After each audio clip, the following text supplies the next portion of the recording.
नमस्कार, मैं डॉक्टर प्रगति गुप्ता, अमरावती, महाराष्ट्र, आज आपके सामने पुनः एक नया वीडियो लेकर उपस्थित हूँ। आज हम कबीर के काव्य में रहस्यवाद के बारे में जानेंगे। कबीर के काव्य में रहस्यवाद को जानने के पहले हम रहस्यवाद क्या है इसके बारे में जानेंगे। तो आइए हम देखते हैं कि रहस्यवाद क्या है। रहस्यवाद अर्थात अस्पष्ट अभिव्यक्ति, जिसको हम पूर्ण रूप से अभिव्यक्त नहीं कर पाते। तो अनेक दार्शनिकों ने अपने अपने विचार बतलाए हैं रहस्यवाद के बारे में। तो हम देखते हैं, दार्शनिक लेडी अंडरहिल के अनुसार परम सत्ता के प्रति भावुकता भरी प्रतिक्रिया को रहस्यवाद कहा जाता है। तो यहाँ पर जो रहस्यवाद है वो परम सत्ता अर्थात परमात्मा के प्रति अपनी रागात्मक प्रतिक्रिया है। इसके अलावा अनेक साहित्यकारों ने भी अपने रहस्यवाद के बारे में विचार बतलाए हैं। तो उसको हम देखेंगे। रहस्यवाद की परिभाषा, साहित्यकार रामकुमार वर्मा के अनुसार रहस्यवाद जीवात्मा की उस अंतर्निहित प्रवृत्ति का प्रकाशन है जिसमें वह दिव्य अलौकिक शक्ति से अपना शांत व निश्चल संबंध जोड़ना चाहती है।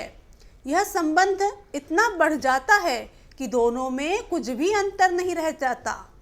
तो इस प्रकार से जीवात्मा का परमात्मा के प्रति प्रगाढ़ संबंध और उसे व्यक्त करना ही रहस्यवाद कहलाता है। आचार्य रामचंद्र शुक्ल का रहस्यवाद से आशय है, साधना के क्षेत्र में जो अद्वैत है, यानी जो साधक लोग हैं जो साधना के द्वारा ईश्वर को प्राप्त करना चाहते हैं, तो साधना के क्षेत्र में जो अद्वैत है, साहित्य के क्षेत्र में वही रहस्यवाद है। इसका आशय यह हुआ, जब साधक की आत्मा निर्गुण निराकार ब्रह्म से अपना प्रेम संबंध स्थापित करती है और साधक द्वारा उस प्रयत्न या साधना की अभिव्यक्ति की जाती है, तब वह वर्णन रहस्यवाद कहा जाता है। तो इस प्रकार से हमने साहित्यकारों की परिभाषाएं रहस्य के बाद में देखे हैं। अब हम कबीर के काव्य में रहस्यवाद को देखेंगे। कबीर निर्गुण निराकार ब्रह्म के उपासक थे। उनकी ईश्वर के प्रति रागात्मकता, एकाकार व मिलन रहस्यवाद कहलाया। कबीर के अनुसार जीवात्मा और परमात्मा के एकाकार की अवस्था को व्यक्त करना कठिन है, तो उसे हम कहकर या शब्दों के द्वारा स्पष्ट रूप से अभिव्यक्त नहीं कर सकते। तो कबीरदास जी ने अपने दोहे में कहा है, अकथ कथनी प्रेम की कछु कहीं न जाए, गूंगे केरी सरकरा ज्यों बैठा मुस्काए। तो कबीरदास जी कहते हैं कि जो परमात्मा के प्रति जो हमारा प्रेम है उसको कहना अकथ है, उसको हम शब्दों के द्वारा वर्णन नहीं कर सकते। जैसे किसी गूंगे को मीठा शक्कर या शक्कर दे दिया जाए उसे खाने के लिए और उसे कहा जाए कि उसका स्वाद कैसा है, शब्दों में बताओ, तो वह शब्दों में वर्णन नहीं कर सकता स्पष्ट रूप से, बल्कि वो भाव के द्वारा मुस्कुरा के उसकी खुशी जाहिर कर सकता है। तो इस प्रकार से कबीरदास जी कहते हैं कि ईश्वर के प्रति जो प्रेम है उसके आनंद को हम स्पष्ट रूप से अभिव्यक्त नहीं कर सकते। रहस्यवाद की अवस्थाएं देखेंगे हम। तो रहस्यवाद की 3 अवस्थाएं हैं।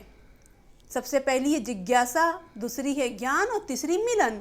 इन्हीं तीनों अवस्थाओं को पार करके ही हम परमात्मा का साक्षात्कार कर सकते हैं। तो सबसे पहली अवस्था है जिज्ञासा। जो साधक है उसे परमात्मा को प्राप्त करने की जिज्ञासा होती है, उसको मिलने की जिज्ञासा होती है कि परमात्मा का स्वरूप कैसा है। उसके लिए वो भटकते रहता है। भटकते भटकते उसे सच्चे गुरु की प्राप्ति होती है और वह सद्गुरु परमात्मा का ज्ञान कराता है कि परमात्मा तुम्हें किस प्रकार से मिलेंगे, परमात्मा कौन है, कहाँ है। तो इस प्रकार से साधक के जब ज्ञान चक्षु खुलते हैं, उसे ज्ञान होता है कि परमात्मा से मिलन कैसे होगा, हमारा साक्षात्कार कब होगा, और साधक का आगे जाके परमात्मा से मिलन होता है और इस मिलन की अवस्था के बाद परमात्मा से उसका साक्षात्कार होता है। तो कबीरदास जी दोहे में कहते हैं, कबीर बादल प्रेम का हम पर बरसा आए, अंतर भीगी आत्मा हरी भरी बन राय।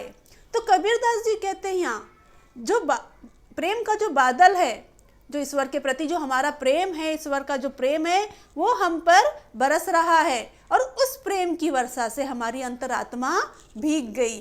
और जिस प्रकार से उदाहरण देते हैं कि बारिश होने पर जो वनराई है, जो वन है, जंगल है, वो चारों तरफ हरियाली छा जाती है, अर्थात आनंद ही आनंद, खुशियाँ दिखाई देती है। तो ईश्वर के प्रेम की वर्षा होने पर हमारी अंतरात्मा भीग जाती है उनके प्रेम के कारण और चारों तरफ हमें असीम खुशियाँ नजर आने लगती है। तो इस प्रकार से हमने रहस्यवाद की अवस्था देखे। अब हम रहस्यवाद के प्रकार देखेंगे। तो यहाँ पे रहस्यवाद के दो प्रकार है। पहला है भावात्मक रहस्यवाद और दूसरा है साधनात्मक रहस्यवाद। यहाँ भावात्मक रहस्यवाद के भी तीन भाग है, तीन प्रकार है। पहला है वात्सल्य मूलक रहस्यवाद, दूसरा है दास्य मूलक रहस्यवाद और तीसरा है दाम्पत्य मूलक रहस्यवाद। कबीरदास जी की अनुभव की तीव्रता बहुत अधिक थी। उन्होंने हर रूप में ईश्वर के साथ अपना संबंध बताया है, जिसमें अनन्य भाव है, जो परमात्मा और आत्मा को अलग नहीं होने देती है। इस अनन्य भाव से वह दूर नहीं हो सकते। तो कबीरदास जी ने वात्सल्य मूलक रहस्यवाद के अंतर्गत कहा है कि मैं बालक हूँ और परमात्मा जो है वह माता है। तो यहाँ पे जो माता और बालक का संबंध है, जो अनन्य संबंध है, जो कभी टूट नहीं सकता, कभी अलग नहीं हो सकता, तो वह संबंध के द्वारा भी उन्होंने परमात्मा के साथ साक्षात्कार या मिलन बताया है अपना। तो कबीरदास जी अपने दोहे में कहते हैं, हरि जननी में बालक तोरा, काहे न बक्सहु अवगुण मोरा। अर्थात हरि जननी, तो जो ईश्वर है, जो हरि है, वह माता है और मैं तुम्हारा बालक हूँ।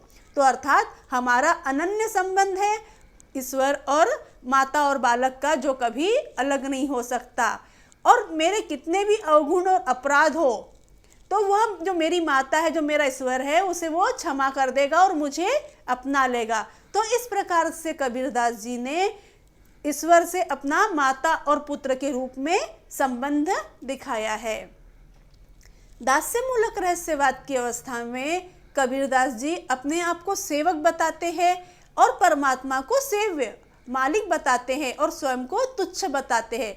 जैसा दास और सेवक का मालिक का संबंध भी अनन्य है, वो एक दूसरे से कभी अलग नहीं हो सकते। जो सेवक की भावना अपने मालिक के प्रति होती है, तो कबीरदास जी भी कहते हैं कि मैं सेवक हूँ, परमात्मा मेरे मालिक है, तो मैं उनसे कभी अलग नहीं हो सकता। स्वयं को तुच्छ बताया है। कबीरदास जी कहते हैं, कबीर कूता राम का मोतिया मेरा नाव, गले राम की जेउड़ी जित खेचे तित जाऊ। तो कबीरदास जी कहते हैं कि मैं तो परमात्मा का दास हूँ, सेवक हूँ, और मेरे गले में राम नाम की जंजीर डोर डली है और परमात्मा मुझे जिस ओर खींचेंगे मैं राम नाम की डोर के सहारे परमात्मा तक उधर पहुँच जाऊँगा। तो इस प्रकार से यहाँ पे कबीरदास जी ने दासत्व का, अपने को दास कहला के और परमात्मा को अपना मालिक कहला के एक संबंध जोड़ा है। तो यहाँ पर दास्य मूलक रहस्यवाद बताया है। अगला है दाम्पत्य मूलक रहस्यवाद। कबीरदास जी ने स्वयं को आत्मा को पत्नी कहा है और परमात्मा को पति के रूप में देखा है। तो यहाँ पे पति पत्नी का संबंध बताया है। तो दाम्पत्य मूलक रहस्यवाद में पहला उन्होंने विरह की अवस्था बताई है कि जो पत्नी है, यह आत्मा है, परमात्मा से मिलन के लिए व्याकुल हो रही है, उसे परमात्मा के दर्शन नहीं हो रहे। कबीरदास जी अपने दोहे में कहते हैं, अखियां में झाई पड़ी पंथ निहारी निहारी, जी भड़िया छाला पड़ा राम पुकारी पुकारी।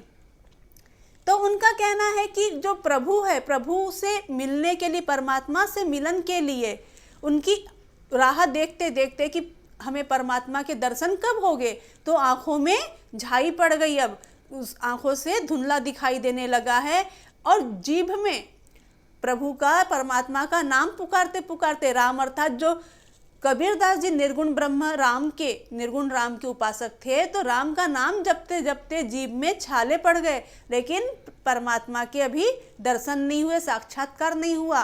तो यहाँ पे व्याकुलता दिखाई है परमात्मा से एकाकार करने की, मिलन की।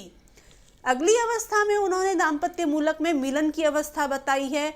तो यहाँ पे जब उनका परमात्मा से साक्षात्कार हो जाता है तो वो अवस्था दिखाई है कि कबीरदास जी कहते हैं, दुल्हन गावहु मंगलाचार, हम घर आए हो राजा राम भरतार।